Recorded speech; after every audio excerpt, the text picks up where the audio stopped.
packages came with goodies for the Audi. I thought this was the lift kit, but it's the spacers. Nice thin, not thin, nice light aluminum.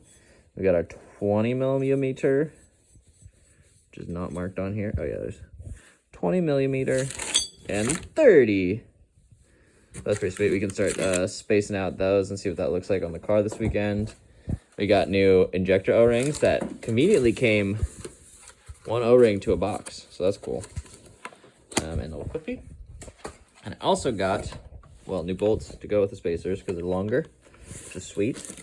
And the boost had a little, which sounds cool, but apparently it's not supposed to bounce like that.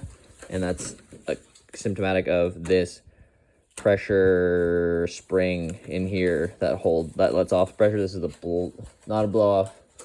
It is a blow off valve. It's not a wastegate, it's a blow off valve. So I can replace that real quick. We'll put these on this weekend, and we're waiting on the lift, which is coming apparently from Russia, which is far away and slow. Oopsies. So that there guy is this here guy right here. So just need to unscrew 2 clamps, good to go. And then I also got the clippy that we dropped in the engine somewhere, and that goes there, which it does not look like it's been leaking, so that's good. But we'll get that in there, so that's injectors and stuff. Okay, so I replaced this here guy, which goes down to there and here. Which didn't really seem to make a huge difference. It made it not fluttery noise, so that's good, because that's not a good sound. But this, I noticed, coming out of this little valve here, has a vacuum line that goes out, and then it's down to that red guy, which is attached to the turbo. That's the turbo down there. Anyway, that was doing a back and forth, and it had a kink in it, which I think I might have in my pocket. Yeah, so it's doing this here thing. And that's all flattened off, and that sure seems to me like that would collapse under hard boost. If it's getting a lot of vacuum, it's getting sucked real hard, and that would restrict vacuum in the whole thing.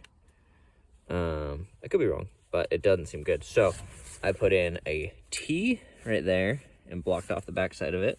You can kind of see the little nubbly there. And so then I made that swoop a lot better, and that seems to be holding boost a lot more consistently. So I'm going to drive it to work tomorrow and see how that feels, but it sure feels better to me already. Well, I've been driving the Audi all week, and it's been losing just a teeny bit of coolant every day that I've been driving it. The oil looks the same, doesn't look like it's taking any, it's not smoking or anything, it seems totally fine. So I'm pressure testing it again, and I was looking all around, didn't see any drips in any of the spots that we had a leak before, and then I was just double checked this fitting right here, and there's a little bit of water coming out, or a little coolant coming out the bottom hose clamp there. So I'm just gonna tighten that up and see if that fixes it, because that'd be really handy. That's pretty much the easiest possible spot for a leak, so that's exciting. Because I was looking up, oh no, is the stuff in the dash for the heater, is the heater core getting bad? But hopefully it's just this clamp. Easy peasy. We're gonna look at trying the wheel spacers next, see how that. All right, so we're working on the AC cleanup and update on the on the flatbed. There's a little filter tube down in that hole down there that's stuck. We can't get out, so we're trying to fight that out. All right, our new plan is fire. Heat up the tube, see if we can break it loose off of there, because it's stuck down in this tube there. So we heat it up. Well, fire didn't help as directly as I thought it would, but I was able to get a good bite and pull it out, which we're gonna say that the fire is what let it loosen up. But there's little fingers in there that I think we're probably supposed to stop it, but I wonder if it got pushed past and it got bit on those or something. That was what was stuck down there. So that we were hooking this in there and trying to grab there. We were able to spin it, but we weren't able to get a good bite until right there at the end, which I think I got. I think I was able to hook through the side, and I got a pull. Sweet. So it was filtering everything out. I don't think you want everything. I got it up on truck jack stands. I think this is a really good height for it. I think this would be quite nice. See the trunket elbow height? Seems pretty good. Pretty nice. Almost as 5 feet to the roof. I think that's much better than way down here. All right, well, playing around with chasing very minor coolant leaks. I just replaced a hose clamp, which might help, but I'll pop these wheels off, throw spacers in there, and start looking at how big a tire we can fit. All right, here we go. The 20 millimeters, the longer bolts. Actually, I'm gonna double check the longer bolts. Are they different sizes? They're the same. Those ones, yeah, they're shorter ones. Because the back ones are long, these guys are shorter.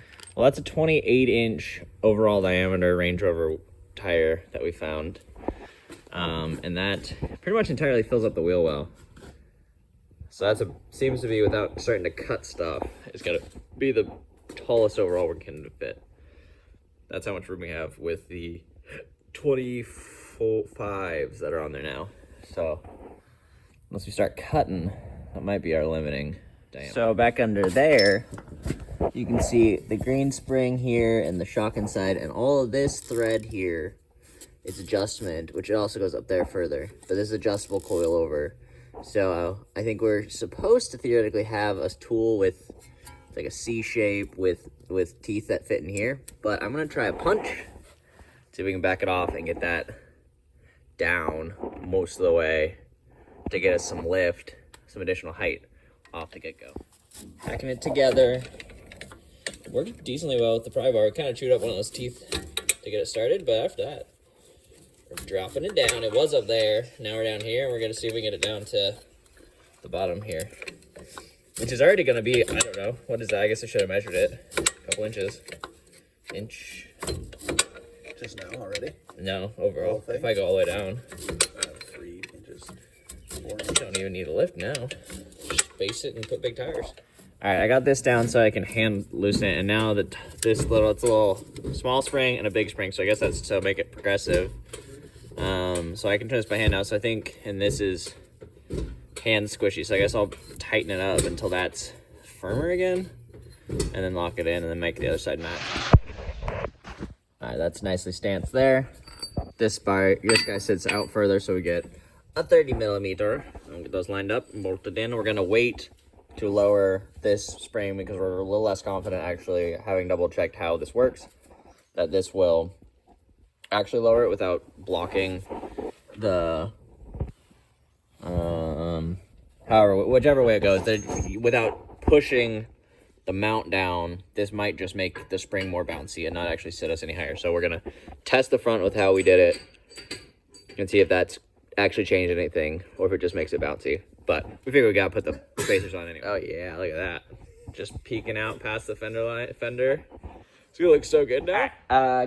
Tightened a couple hose clamps, replaced the hose clamp. This is now holding pressure where I left it.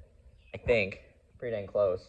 Right over that blue area is right where I left it a while ago. So I'm gonna call it good enough for now. We're gonna test on blocks and see if we can see if there's any turbo boost issues. Big brain. Apparently it won't build boost if it's not loaded and the tire's off the ground makes it not loaded. I'm gonna try if I can drag my brakes a little bit to give it a little load. It no likey that. I think the ABS is trying to cut me off.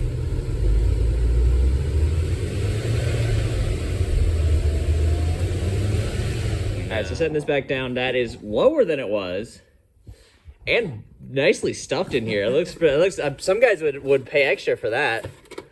You roll you don't even need to roll you can almost roll people are rolling pipes in there to flare their fenders, but we don't even need that. All right, so I think we figured out we did it backwards because we let the shocks go down.